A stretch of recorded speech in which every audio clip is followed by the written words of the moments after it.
Julio has the better track record in Are you sure? every other mate. Tatarian has 2 majors under his belt. I was going to say. Tatarian has 2. I think Julio only has 1, right? Yeah. 2 major. What was the second major? The one that was in Mexico 2 weeks ago. I did not even know that. Same weekend as maybe it wasn't a major. Maybe it wasn't a major, but it was a smaller big event. Okay, my mistake. Well, jumping in right now, we've got Echo Fox's Julio Fuentes versus Mike Na. Ken versus Vega. Or Ken versus Claw for all of you Street Fighter perfectionists out there. Claw versus Banana Hat.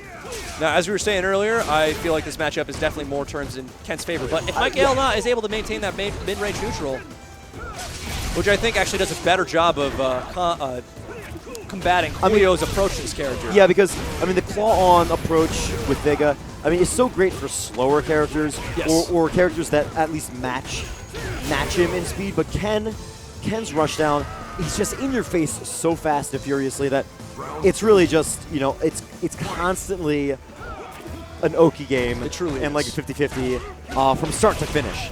But what I like there from Mike Na is that he is playing claw off right now. Yeah, which so I think he wants rush down. Will heavily prove as a boon in this matchup. He's able to punish things better, able to challenge attacks from Julio a lot more. And he still has relatively solid range. Granted, it's no claw off, but it's no claw, but it helps out big time, and he can convert off of a lot of stuff, and he can chain normals. Excellent ambiguous cross up there with the EX wall dive and the slash, and another one, but no damage. I like the roll to cross over. I like the idea, but Julio Fuentes not willing to get out. But a simple jump over that fireball is gonna even this up round to round, 1-1. Still 0-0. So that was a lot. That was a lot of numbers. Or Fox Julio Fuentes sitting on full meter. Like I'm now slowly building his. Good job on the DP there. Opting to spend meter, get the dizzy, rather than try to go for a risky critical art. Okay. Decides not to spend the meter for the follow-up there after the D-trigger. Interesting choice. Oh, I like that. Are you serious? I like that. Julio Fuentes, his good confirmations are too strong. Another one, low forward.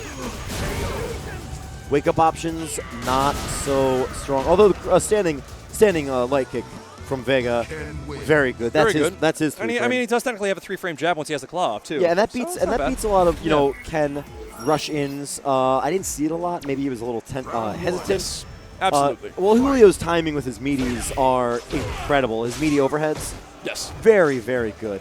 So, Michael Na, it's now 1-0 in favor of Julio Fuentes.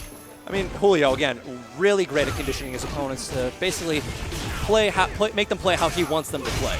And then from there, just cause them to guess every single decision they make there on afterwards. Because as you were saying, the way he pretty much set up that overhead, he wasn't throwing it out all willy-nilly. He was waiting to get Michael Na to pretty much hone. Expect. And not even expect, but just block low the entire time, possibly go for some sort of maybe a throw attempt at some point, and he just goes for the overhead because he's like, why not?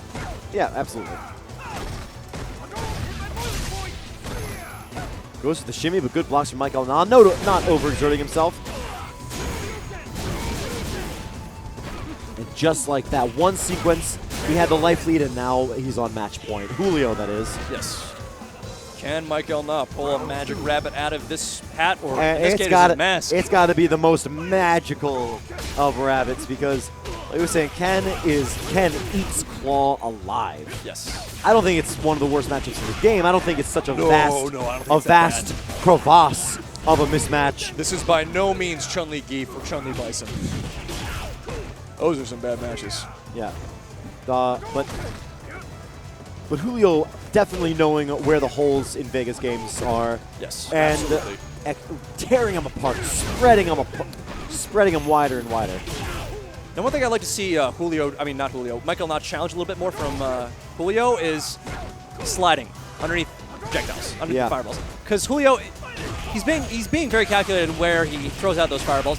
But if Mike were to just maintain this is not going to KO, I'm sorry. You're right, but very close. Yeah. But as I was saying, sorry, if Mike were to just maintain that screen composure, and just slide underneath the fireballs. Okay, there you go. Julio takes it. Good stuff. That's very good stuff. Very good